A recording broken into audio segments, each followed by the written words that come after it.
நீதிபதிகள் எவ்வாறாக தேர்ந்தெடுக்கப்படுகிறார்கள்? நீதிபதிகளை நியமிக்கும் முறையை எந்த மத்திய அரசு ஏற்றுக்கொள்ள மறுத்தது? பிரதமர் நரேந்திர மோடி தலைமையிலான மத்திய அரசு இந்த முறையை ஏற்றுக்கொள்ள மறுத்துவிட்டது குறிப்பிடத்தக்கது. நீதிபதிகளை நியமிக்கும் முறையை பிரதமர் மோடி தலைமையிலான மத்திய அரசு ஏற்றுக்கொள்ள மறுத்ததோடு மட்டுமல்லாமல் திடீரென்று அதிரடியாக எடுத்த தீர்மானம் என்ன? நீதிபதிகளை மத்திய அரசு தேர்ந்தெடுக்கும் வகையிலான ஒரு அவசர சட்டத்தை கொண்டு வந்து குரல் வாக்கெடுப்பு மூலமாக நிறைவேற்றியது குறிப்பிடத்தக்கது. இந்த அவசர சட்டத்தை மத்திய அரசு எப்போது நடைமுறைக்கு கொண்டு வந்தது? 2014ஆம் ஆண்டு ஆகஸ்ட் மாதம் 13ஆம் தேதி இந்த அவசர சட்டத்தை மத்திய அரசு கொண்டு வந்தது குறிப்பிடத்தக்கது. மோடி தலைமையிலான மத்திய அரசு இயற்றிய அவசர சட்டத்தை உச்சநீதிமன்றம் ஏற்றுக்கொண்டதா? உச்சநீதிமன்றம் ஏற்றுக்கொள்ள மறுத்ததோடு மட்டுமல்லாமல் மத்திய அரசு கொண்டு வந்த அவசர சட்டத்தை ரத்து செய்துவிட்டது குறிப்பிடத்தக்கது. உச்சநீதிமன்றம் இந்த தடை உத்தரவை எப்போது பிறப்பித்தது? 2015ஆம் ஆண்டு அக்டோபர் மாதம் இந்த தடை உத்தரவை உச்சநீதிமன்றம் பிறப்பித்தது குறிப்பிடத்தக்கது. உச்சநீதிமன்றத்தில் நீதிபதி ஆவதற்கான தகுதிகள் என்னென்ன? இந்திய குடிமகளாக இருக்க வேண்டும். குறைந்தபட்சம் 5 வருடங்களாவது 2க்கும் மேற்பட்ட உயர் நீதிமன்றங்களில் பணியாற்றியிருக்க வேண்டும்.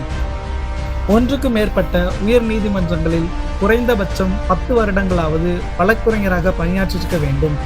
மேன்மை வாய்ந்த சட்ட நிபுணர் என்று குடியரசுத் தலைவரிடம் ஒப்புதல் பெற்றிருக்க வேண்டும். உச்சநீதிமன்ற நீதிபதிகளின் தனிச்சிறப்பு என்ன? உச்சநீதிமன்ற நீதிபதிகளின் தனிச்சிறப்பு என்னவென்றால், சமயம், மொழி வேறுபாடு பார்க்காமல் சிறுபான்மையினர் மற்றும் ஒடுக்கப்பட்ட சமூகத்திலிருந்தும் பலர் உச்சநீதிமன்ற நீதிபதிகளாக நியமிக்கப்பட்டு உள்ளார்கள் என்பது குறிப்பிடத்தக்கது. இந்திய உச்சநீதிமன்றத்தின் முதல் தலித் நீதிபதியாக நியமிக்கப்பட்டவர் யார்? இந்திய உச்சநீதிமன்றத்தின் முதல் தலித் நீதிபதியாக நியமிக்கப்பட்டவர் KG பாலகிருஷ்ணன் அவர்கள்தான் என்பது குறிப்பிடத்தக்கது. எந்த ஆண்டு இந்த நியமனம் நடைபெற்றது? 2000 ஆண்டு இந்த நியமனம் நடைபெற்றது குறிப்பிடத்தக்கது. இந்திய உச்சநீதிமன்றத்தின் தலைமை நீதிபதியாக முதலாக பதவியேற்ற தலித் நீதிபதி யார்? KG பாலகிருஷ்ணன் அவர்கள்தான் எந்த சிறப்பையும் பெற்றார் என்பது குறிப்பிடத்தக்கது.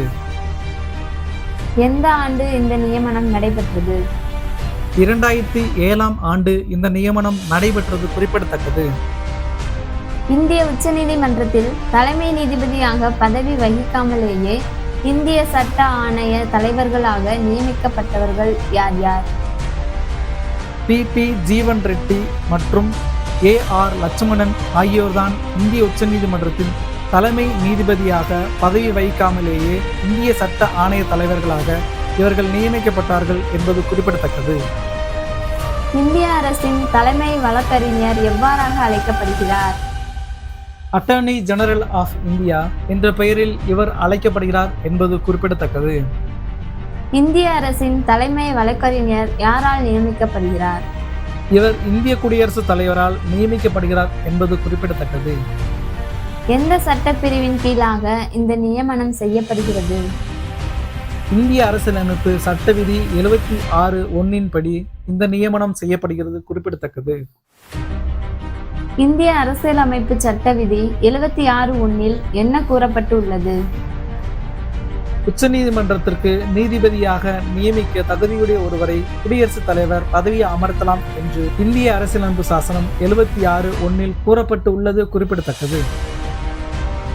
இந்திய அரசின் தலைமை வழக்குரைஞருக்கு உள்ள தனி சிறப்புகள் என்னென்ன? இந்தியாவில் உள்ள எந்த நீதிமன்றத்திலும் மத்திய அரசு சார்பாக ஆஜராக தகுதி படைத்தவர். இந்திய அரசுக்கு அவ்வப்போது சட்ட ஆலோசனைகள் வழங்கக்கூடியவர். இந்திய நாடாளுமன்றத்தின் அவைகளில் கலந்து கொள்ள முடியும், ஆனால் நாடாளுமன்ற அவைகளில் நடக்கும் வாக்கெடுப்பில் கலந்து கொள்ள முடியாது என்பது குறிப்பிடத்தக்கது. இந்திய தலைமை வழக்குரைஞருக்கு உதவி செய்யக்கூடியவர்கள் எவ்வாறு அழைக்கப்படுகிறார்கள்?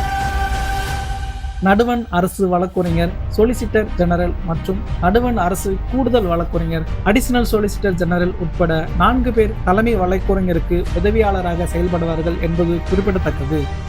2024ஆம் ஆண்டில் இந்திய அரசின் தலைமை வழக்கறிஞராக இருப்பவர் யார்? ஆர் வெங்கடரமணி அவர்கள்தான் 2024ஆம் ஆண்டில் இந்திய அரசின் தலைமை வழக்கறிஞராக நியமிக்கப்பட்டார் என்பது குறிப்பிடத்தக்கது. ஆர் வெங்கட்ரமணி அவர்கள் எப்போது இந்த பதவியில் நியமிக்கப்பட்டார்? 2022ஆம் ஆண்டு அக்டோபர் மாதம் 1ஆம் தேதி முதல் ஆர் வெங்கடரமணி அவர்கள் இந்த பதவியில் நியமிக்கப்பட்டார் என்பது குறிப்பிடத்தக்கது.